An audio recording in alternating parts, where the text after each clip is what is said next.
Aujourd'hui, dans Petit meurtre entre riches, une haine tenace détruit une dynastie. C'est une histoire de cupidité, d'irrépressible cupidité. Il voulait à tout prix avoir de l'argent. Ensuite, de la haute société au tombeau. C'était vraiment bizarre. J'ai quelque chose à vous dire. Ils avaient des grilles pour dissuader les cambrioleurs. Ils avaient des systèmes de sécurité. Mais ils avaient oublié un détail. Le mal peut venir de l'intérieur. Je m'appelle Christopher Mason. Dans leur belle maison, les riches pensent qu'ils sont à l'abri. Mais aucune grille ni aucun chien de garde ne peut les protéger contre l'ennemi de l'intérieur.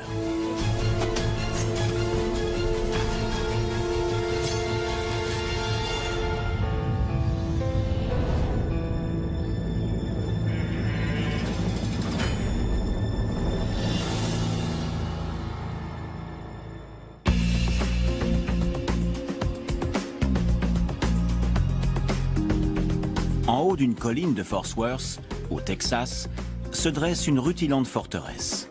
La banlieue chic de Westover Hills, où les pelouses impeccables se confondent avec le gazon du golfe de Rivercrest. Westover Hills est une banlieue riche. Tous ceux qui ont envie de devenir quelqu'un rêvent d'y vivre. Ces demeures abritent certaines des personnes les mieux payées des États-Unis. PDG, promoteurs immobiliers et grands chirurgiens. Avec leur piscine au bord du lac, leurs domestiques et leurs jardins parfaitement entretenus, les habitants de Westover Hills savourent leur réussite. Mais certains n'ont pas besoin de gagner d'argent. Ils sont riches depuis des générations et vivent de leur rente. C'est le cas de la famille Koslow.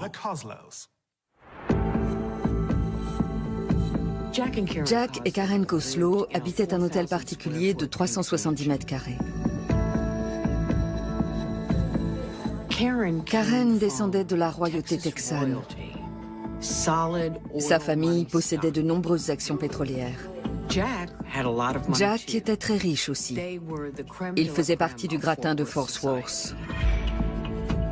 Jack a une fille adoptive d'un précédent mariage, mais qui vit avec sa mère.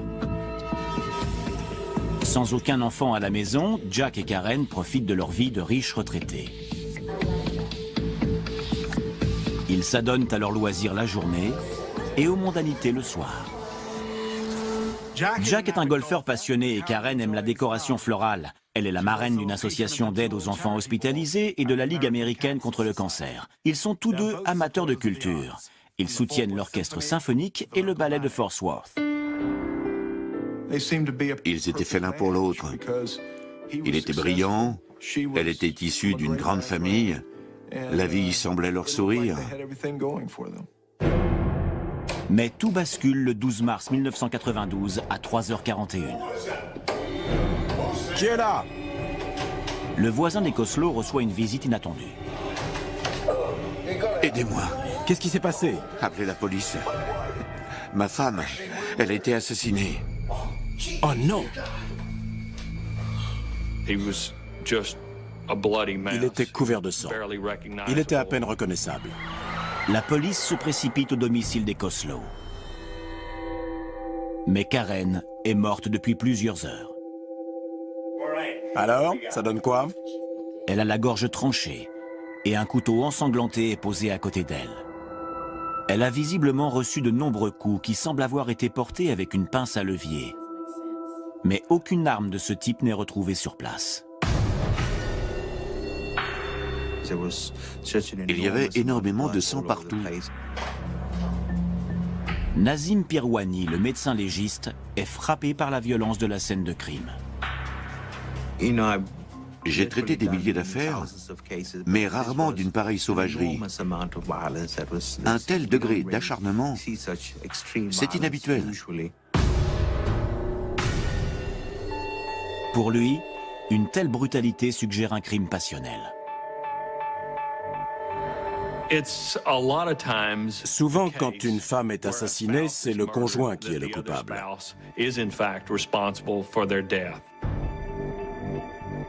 La police soupçonne immédiatement Jack Koslow. La police trouvait curieux qu'il ait des marques de morsure sur les mains et elle le soupçonnait d'avoir attaqué sa femme. Il a expliqué qu'il avait allumé l'alarme, mais qu'elle ne s'était pas déclenchée. C'était louche. Le témoignage de Jack était très confus. Il se rappelait avoir été frappé. Il ne se rappelait pas avoir reçu un coup de couteau. Il se rappelait avoir repris connaissance. Il se rappelait avoir découvert Karen gisant sur le sol. Jack est blessé. Mais les enquêteurs se demandent pourquoi il n'a pas été tué lui aussi. Ils voulaient aussi savoir pourquoi Jack avait attendu 4 heures avant d'appeler les secours.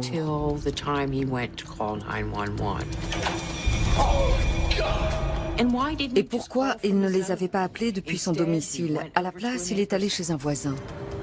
Détail encore plus troublant. Le couteau qui a tranché la gorge de Karen appartient à Jack. La version de Jack Koslow n'était pas logique. Derrière les murs de leur superbe demeure, les Koslow jouissaient d'une luxueuse intimité. Mais désormais, leur domicile de la très cotée Clark Avenue est au cœur d'un drame scandaleux et l'objet de toutes les attentions. Cette enquête criminelle s'annonce particulièrement complexe. Les recherches de la police soulèvent davantage de questions que de réponses. Ils faisaient déjà beaucoup parler d'eux, mais après ce drame, c'est devenu un véritable feuilleton. Le reporter Jack Douglas suit l'affaire et les rumeurs. Toutes sortes de bruits couraient. Ils se seraient disputés la veille au soir, leur couple battrait de l'aile.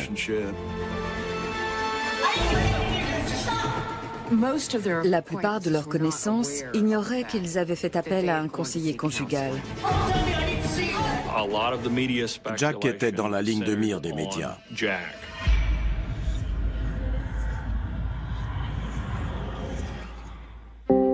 Les proches de Jack prennent sa défense.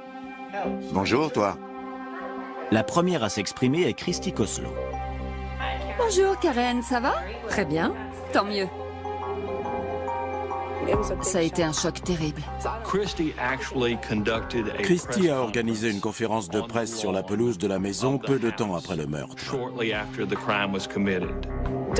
Je ne pense pas que mon père soit capable de ça. C'est quelqu'un d'adorable. Elle déclare qu'elle n'a aucune idée de qui a pu faire ça, que Jack et Karen étaient des gens merveilleux, qu'ils s'entendaient très bien, qu'elle n'aurait pas pu rêver d'un père et d'une belle-mère aussi formidables. Mais les médias ne l'entendent pas de cette oreille.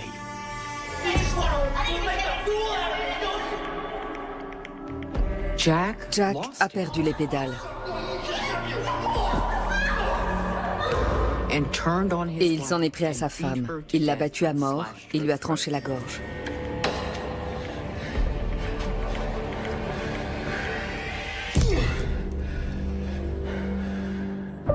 Et quand il s'est rendu compte de ce qu'il avait fait, il a pris un couteau, il s'est coupé à la gorge et s'est frappé à la tête. Il s'était peut-être lui-même infligé ses blessures pour essayer de cacher ce qu'il avait fait à sa femme.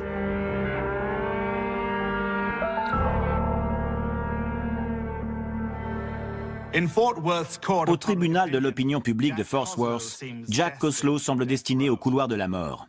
Et je peux vous assurer que lorsqu'on occupe une position élevée dans la société, la chute est vraiment brutale. Jack est un assassin, Karen est morte. Les Koslow sont tombés bien bas.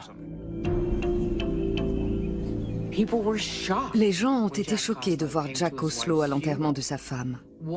Que faisait-il là? Il avait un sacré culot. Et l'assistance n'est pas la seule à le penser. Les policiers étaient convaincus de la culpabilité de Jack. Ils attendaient juste qu'on leur donne le feu vert pour aller l'arrêter pour le meurtre de sa femme.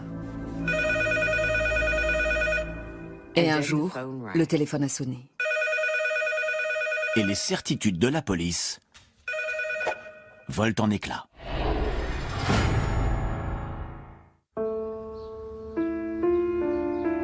Westover Hills est un quartier huppé et protégé de Fort Worth, au Texas.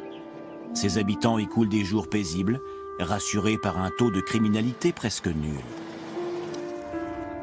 Mais l'année 1992 fait exception à la règle.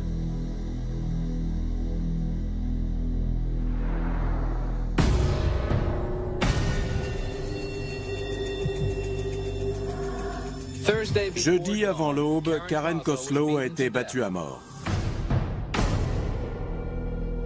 Le meurtre de la célèbre héritière Karen Coslow ébranle toute la communauté et s'avère d'une extraordinaire brutalité. C'était un massacre. Elle n'a pas simplement été tuée, elle a été torturée.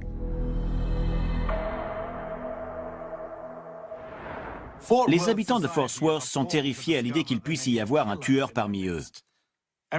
Tout le monde soupçonne le mari, Jack Coslow. Celui-ci jure que 2 agresseurs inconnus sont responsables du drame, mais les enquêteurs pensent qu'il ment. Puis, près de 2 semaines après le meurtre, la police reçoit un appel. À l'autre bout du fil, un jeune homme déclare avoir les vêtements ensanglantés et le pied de biche qui a servi pour le meurtre. Je sais qui est l'assassin. Ça le rongeait d'avoir cette information à propos du meurtre de Karen Coslow et de ne rien faire. L'informateur s'appelle Paul Carrillo, 20 ans. Il habite Fort Worth. Paul Carrillo déclare à l'inspecteur Brannon qu'un jeune homme appelé Jeff Dillingham est venu le voir et lui a dit « Tu crois que tu as passé une mauvaise journée, mais moi j'ai tué quelqu'un. » Et il a ajouté qu'il avait besoin de lui pour se débarrasser des preuves.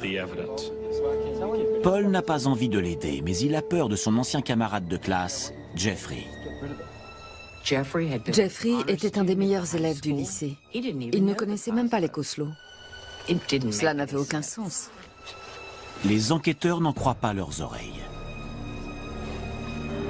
Ils convoquent Jeffrey Dillingham pour un interrogatoire.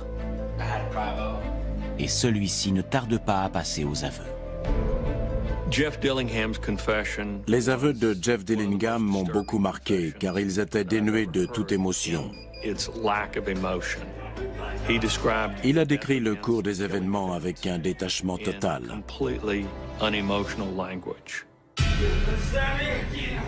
Ne bougez pas, Austin. Sortez du lit. Allongez-vous. La ferme-toi. Allongez-vous. J'avais la pince. Je l'ai utilisée contre la femme. Les coups qu'elle a reçus à la tête lui ont brisé le crâne et la mâchoire.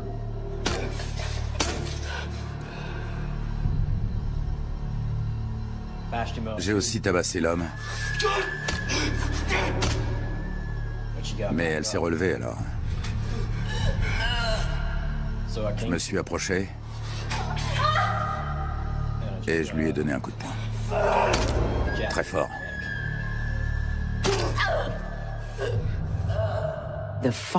Le dernier coup a broyé son larynx. Elle s'est écroulée et elle s'est lentement étouffée.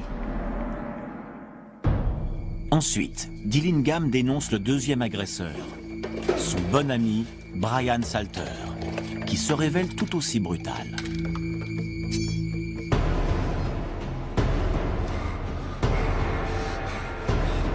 Prends ça. Comme si cela ne suffisait pas, alors qu'elle était déjà morte. Brian s'est mis à califourchon sur elle. Il a pris un couteau et il lui a tranché la gorge. Brian Salter est à son tour mis en garde à vue. La police tient les meurtriers. Mais qu'est-ce qui a pu les pousser à commettre un crime aussi atroce? 2 choses seulement avaient disparu. La montre de Jack et 120 $ en liquide. C'est dérisoire quand on sait toutes les richesses que renfermait cette maison. Le vol n'était pas le mobile. Ils ont sans doute été payés pour tuer. Jack est-il le commanditaire?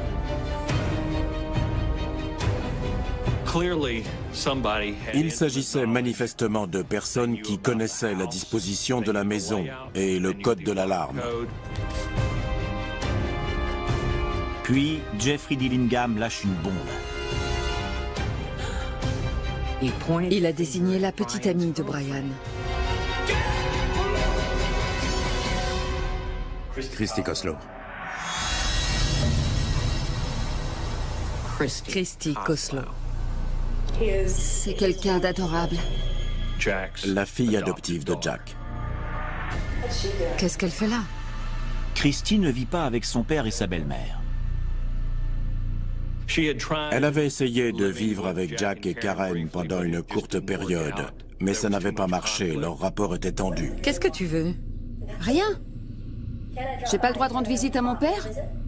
Christy prétendait qu'elle avait de bons rapports avec sa belle-mère. Tu ne devrais pas être à l'école? L'école est finie, andouille. Eh, sur un autre ton. Mais la réalité était très différente. Christy en voulait énormément à sa belle-mère. Elle lui reprochait de ne pas lui faire assez profiter de ses richesses.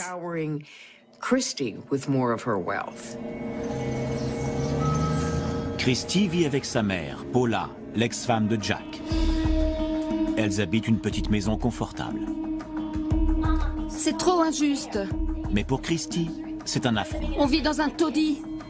Christy Koslow est une enfant pourrie, gâtée. On mérite beaucoup mieux que ça, maman. Selon elle, elle avait droit à une vie fastueuse. Mais comment une adolescente trop gâtée peut-elle se transformer en implacable meurtrière? Elle avait beaucoup d'argent à sa disposition, mais elle en voulait plus.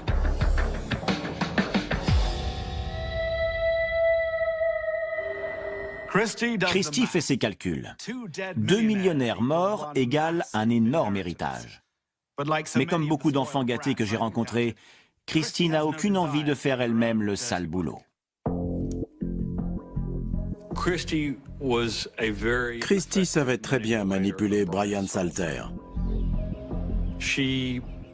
Elle faisait de lui ce qu'elle voulait. Brian Salter toucherait sa récompense en épousant Christy et il vivrait heureux avec l'argent de l'héritage de Christy. Chérie, j'ai trouvé ma voiture. Brian et Christy fantasmaient tellement sur cette future vie qu'ils avaient déjà commencé à regarder les voitures et les maisons. C'était une histoire de cupidité, d'irrépressible cupidité. Et ils étaient prêts à tout pour toucher un butin qu'ils estimaient à 12 millions de $. Il faut traverser le jardin et passer par la porte de derrière. Voilà le code de l'alarme. Et elle n'a pas eu besoin d'insister beaucoup pour convaincre Jeff Dillingham. On va se faire combien? $1 million. Il s'est vite rallié à la cause. Les médias sont sous le choc. Cette fois, la réalité dépasse largement la fiction. En apparence, elle ne semblait pas capable d'une chose pareille. Et encore moins d'être le cerveau de toute cette affaire.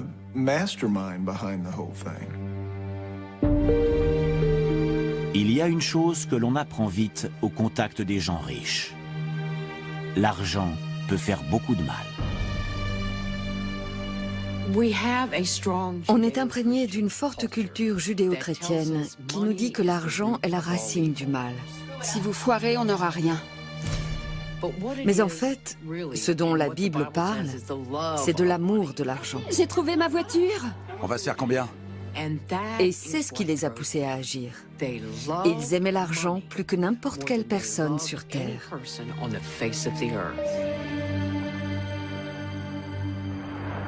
Un sermon touchant, mais qui laisse Christy de marbre.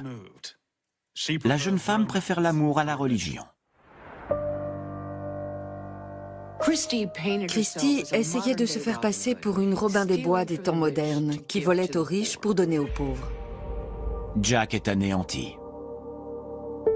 Sa femme a été sauvagement assassinée et il a échappé de peu à la mort.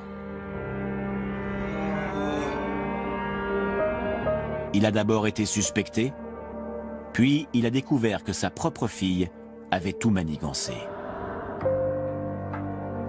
L'heure de la revanche a sonné. Il était tellement indigné qu'il a demandé au procureur et au jury la peine de mort pour Christie Koslow. Le tribunal estime que Christie a besoin de temps pour réfléchir à son crime. Elle est condamnée à perpétuité et n'aura pas la possibilité de demander sa libération conditionnelle avant 2027. Christie Koslow avait une famille, un fiancé et un niveau de vie plus élevé que la moyenne. Mais elle en voulait plus. Une belle maison, des domestiques et les bijoux de sa belle-mère. Et qu'a-t-elle aujourd'hui? Une cellule de prison, un bracelet électronique et plus un seul ami. Aujourd'hui au moins, elle sait ce qu'est vraiment la pauvreté.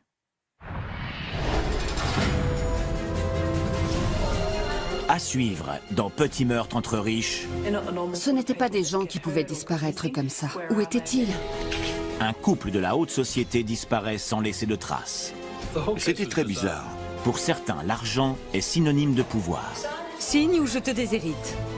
Pour d'autres, c'est un poison. Dans sa première déposition, elle n'avait pas dit toute la vérité. Oh, c'est délicieux.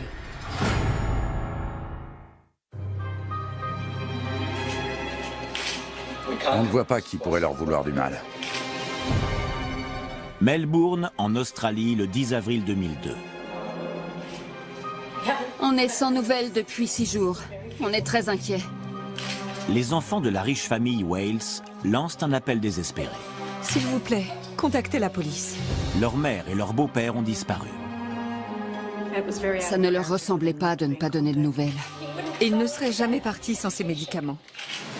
Cela fait près d'une semaine que le couple a été vu pour la dernière fois. Il s'était volatilisé. Mais quelqu'un en sait plus qu'il ne veut bien le dire.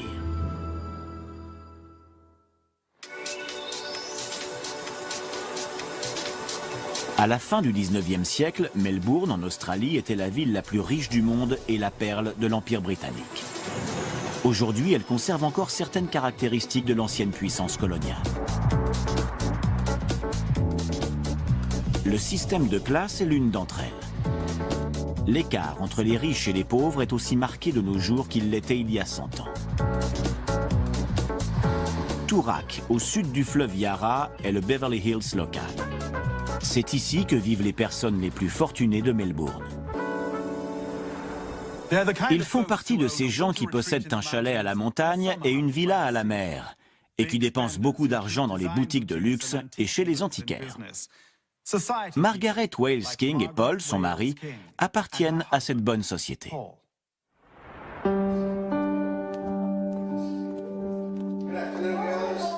Margaret et Paul vivaient dans une banlieue huppée. Ils habitaient un magnifique hôtel particulier et roulaient en voiture de sport. Ils possédaient aussi une ferme sur la péninsule de Mornington, un lieu de villégiature très prisé. Paul est un directeur d'agence publicitaire à la retraite. Margaret, elle, vit de ses rentes. La journée, elle allait au club de bridge où gérait son portefeuille d'actions. Et elle possédait une collection de bijoux estimée à plusieurs centaines de milliers de dollars. Margaret et Paul appartenaient à la haute société de Melbourne. Margaret a 5 enfants de son premier mariage. 3 filles, Emma, Prudence et Sally, et 2 garçons, Damian et Matthew. Et il ne manque de rien. Les enfants avaient tous des parts dans des multinationales et ils étaient à l'abri du besoin. Le père de Margaret, R.J. Lord, possédait une grosse entreprise de travaux publics qui a construit la quasi-totalité des rues de Melbourne. À sa mort, il a laissé une petite fortune à sa fille.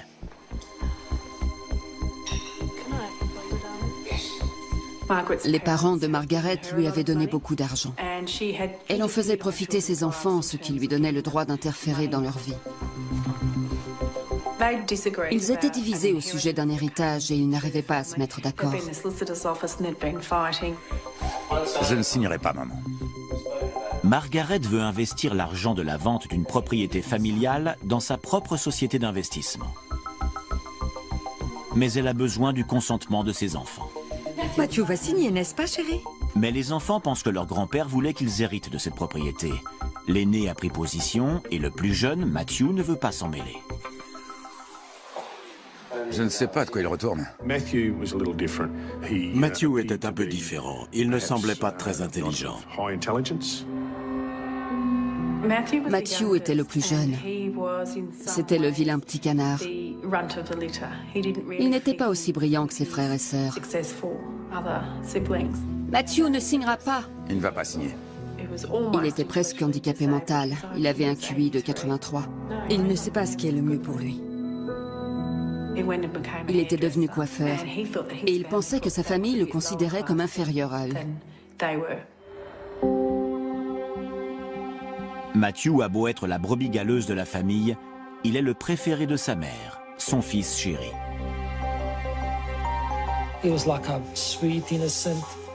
C'était juste un jeune homme gentil et innocent. L'ancien employeur de Matthew, Peter Sango, se souvient que Margaret s'inquiétait toujours pour son fils.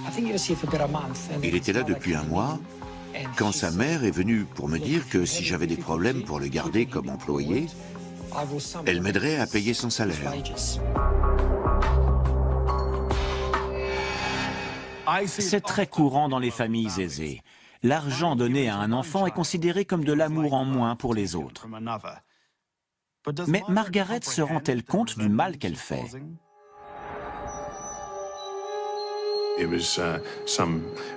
Il y avait des dissensions au sein de la famille et les enquêteurs s'en sont très vite rendus compte.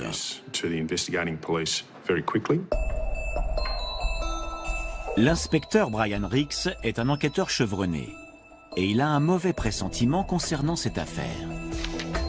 Quand des millionnaires disparaissent, il s'agit souvent d'un acte criminel. Une cellule spéciale avait été constituée. Elle travaillait en étroite collaboration avec la brigade criminelle. À l'époque, j'étais à la tête de la brigade criminelle et on considérait cette disparition comme suspecte. Les filles passaient des coups de fil, mais elles n'arrivaient pas à savoir où était passée leur mère. Elles avaient rendez-vous avec l'une d'entre elles pour le petit déjeuner, mais elle n'est pas venue. Et elle ne répondait pas aux appels. Ce n'était pas dans les habitudes de Margaret Wales-King. Les sœurs ont commencé à paniquer, elles ont appelé leur frère. Personne ne savait où était Margaret. À ce stade, on n'avait pas grand-chose de plus que nos soupçons. On a suivi des méthodes traditionnelles, enquête de voisinage, recherche de personnes susceptibles de nous fournir des renseignements.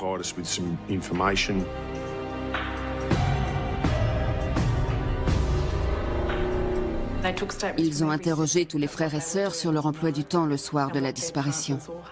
Ils ont aussi interrogé les maris et les femmes. Le couple a été vu pour la dernière fois lors d'un dîner chez Matthew et son épouse Maritza. Ils ont dit qu'ils allaient bien, qu'ils avaient passé une bonne soirée et qu'ils étaient repartis au volant de leur Mercedes grise. La police examine les comptes bancaires de Margaret et Paul à la recherche d'éventuelles opérations. Ils n'ont rien trouvé. Aucun achat, aucun débit de carte bancaire, aucune facture d'essence, rien. Comme aucune rançon n'est demandée, la police écarte l'hypothèse de l'enlèvement. Puis, 5 jours après la disparition, les enquêteurs font une découverte. La Mercedes grise de Margaret.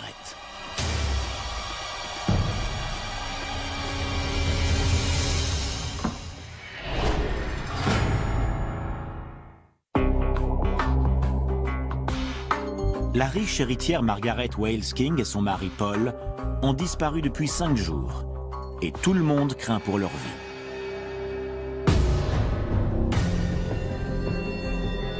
La police trouve leur voiture abandonnée et appelle Damian, le fils aîné, sur les lieux.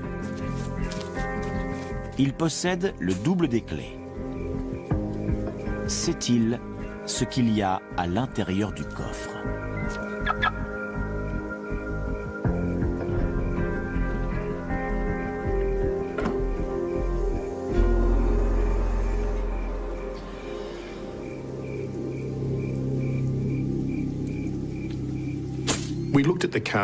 On a inspecté méticuleusement la voiture. Il y avait des cheveux et des taches de sang à l'intérieur.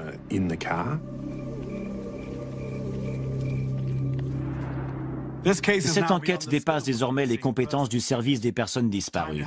La brigade criminelle prend le relais. De quels éléments dispose-t-il? Un héritage litigieux, des rivalités entre frères et sœurs, des intérêts divergents. Nul besoin d'être Sherlock Holmes pour comprendre qu'il s'agit certainement d'une affaire de famille.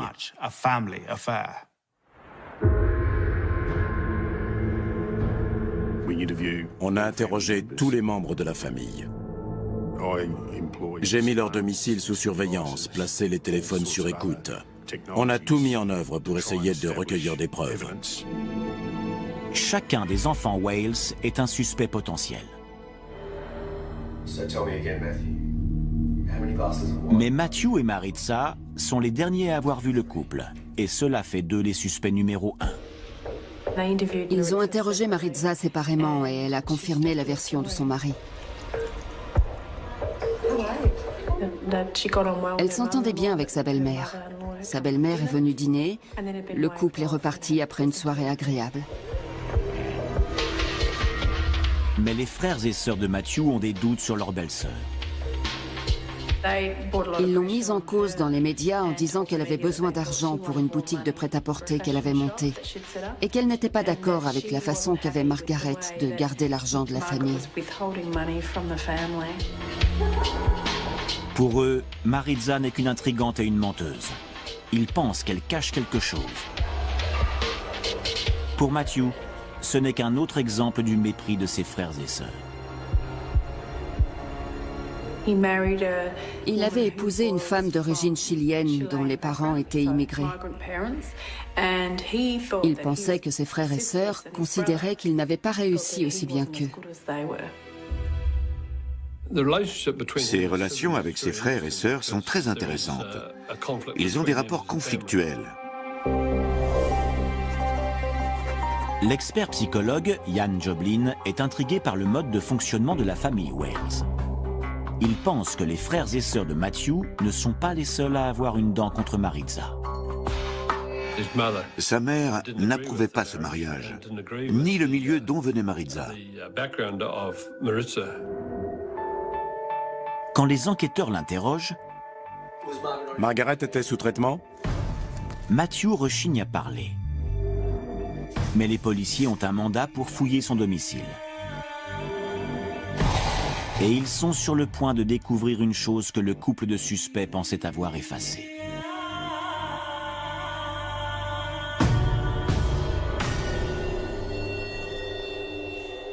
Ils ont fouillé la maison de Matthew et ils ont découvert des choses intéressantes dans le garage. Comment trouver du sang invisible à l'œil nu? Autrefois, la police avait recours à des chiens. Aujourd'hui, ils utilisent du luminol.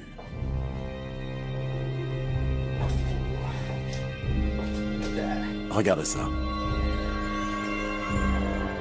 Il y avait des traces de sang sur le sol que le luminol a mis en évidence. C'est un grand pas. Mais si le luminol prouve la présence de sang, il ne peut en aucun cas nous dire à qui ce sang appartient. À ce moment-là, il ne faut pas oublier qu'on n'avait pas de cadavre. Mais cela ne va pas durer.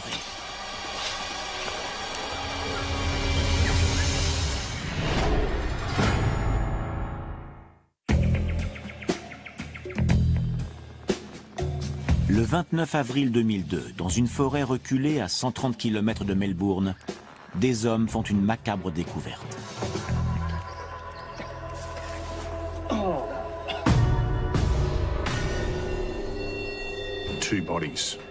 2 corps allongés face contre terre et enterrés dans une tombe peu profonde, recouverte d'une piscine gonflable et de divers objets comme des briques et des chaînes. Il y avait les lunettes de la femme. Et elle portait un énorme diamant à son doigt. Les enquêteurs n'ont aucun doute. Il s'agit bien des corps de Margaret et Paul Wales King. On les a identifiés grâce à la description de leurs vêtements. La police retourne au domicile de Matthew et Maritza pour approfondir ses recherches. Les preuves sont accablantes.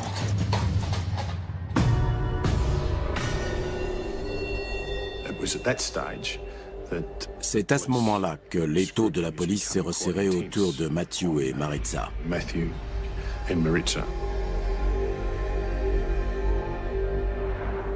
Il est temps d'arrêter d'enquêter et de commencer à faire pression sur les suspects. Mais juste au moment où la police s'apprête à changer de stratégie, Maritza hisse le drapeau blanc. Maritza déclare qu'elle a quelque chose à leur dire. Maritza cache un terrible secret. Et elle ne peut plus le garder pour elle. J'avais pas le choix. Son mari est un meurtrier. Elle leur dit ce que Matthew a fait, ce qu'elle a vu et tout ce qu'elle a sur le cœur depuis cette nuit-là. La nuit où il a tué ses parents, Matthew a commencé par préparer le dîner.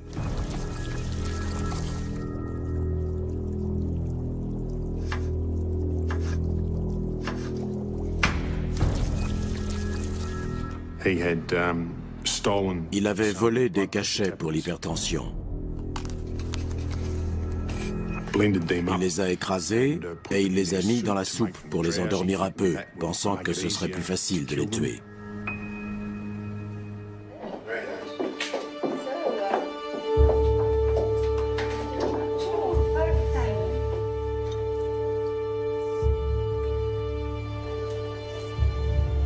Oh, c'est délicieux.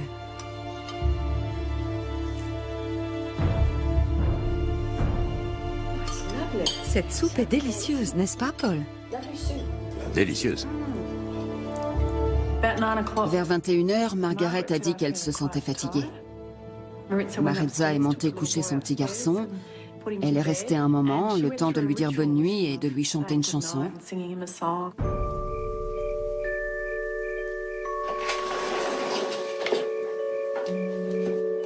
Il les a raccompagnés à la porte, il les a laissés passer devant lui.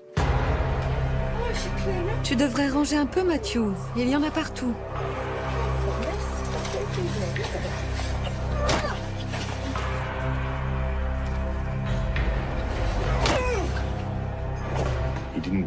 Il ne voulait pas salir la maison. Il les a tués dans le jardin. Personne ne s'y attendait. Ni la famille, ni même la femme de Matthew. Retourne à l'intérieur. Retourne à l'intérieur. Tous se demandent ce qui a bien pu lui passer par la tête. J'avais pas le choix. Écoute-moi, ça va aller. Ça va aller. Il n'avait pas réfléchi à ce qu'il ferait des corps. Il les a laissés dans le jardin toute la nuit. Ensuite, il les a traînés jusque dans le garage pour les cacher. Et la vie de famille a suivi son cours, malgré ces 2 cadavres dans le garage. Mais comment ce fils chéri a-t-il pu tuer sa mère de sang-froid? Il avait la belle vie aux yeux de beaucoup de gens. Il avait beaucoup d'argent. Sa mère était toujours là pour l'aider, mais quelque chose clochait. C'était évident qu'il l'avait tué. Mais pourquoi? Au milieu de la fièvre médiatique qui entoure l'affaire, un mot revient toujours, l'argent. Mais ce n'est pas une histoire de cupidité ordinaire.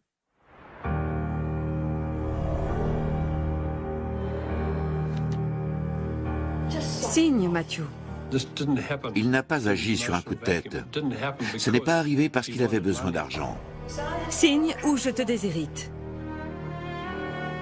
Ce qu'il ne supportait plus, c'était sa façon d'utiliser l'argent pour obtenir ce qu'elle voulait de ses enfants.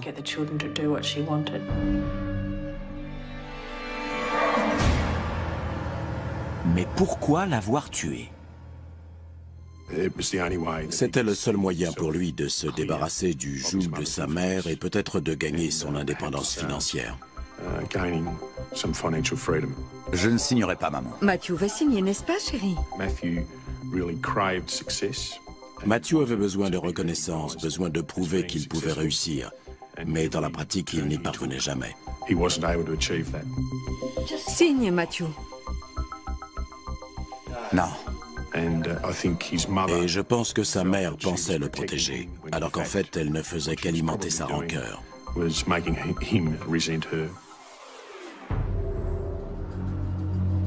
Il s'est assis et il a parlé pendant près de 2 heures aux policiers qui l'interrogeaient.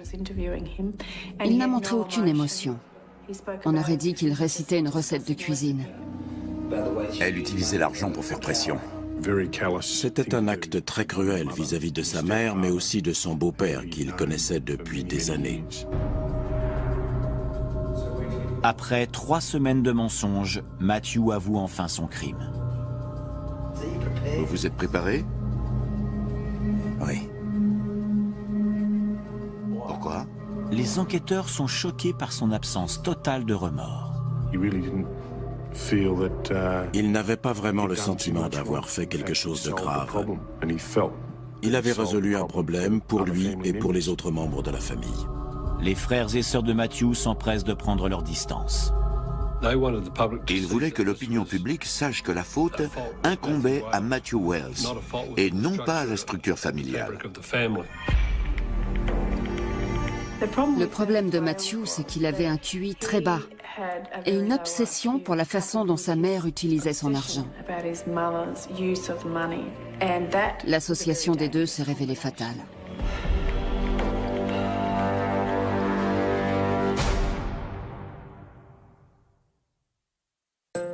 Par une cruelle ironie, ce sont souvent les gens qui ont le plus d'argent qui mesurent le plus mal son pouvoir. L'argent a le pouvoir de diviser, de contrôler et de détruire votre vie. Matthew Wales a été condamné à 30 ans d'emprisonnement. Derrière les barreaux, il a au moins enfin gagné son indépendance financière, en coupant les cheveux de ses co-détenus pour la modique somme de $6 par jour. Christy Colslow et Matthew Wales, 2 enfants privilégiés mais torturés. Leur superbe demeure cachait des vies brisées. L'argent était là pour les aider, mais à la place, il les a asservis. Ils sont nés innocents et ils sont devenus l'ennemi de l'intérieur. À bientôt pour un prochain épisode de Petits meurtres entre riches. C'était Christopher Mason.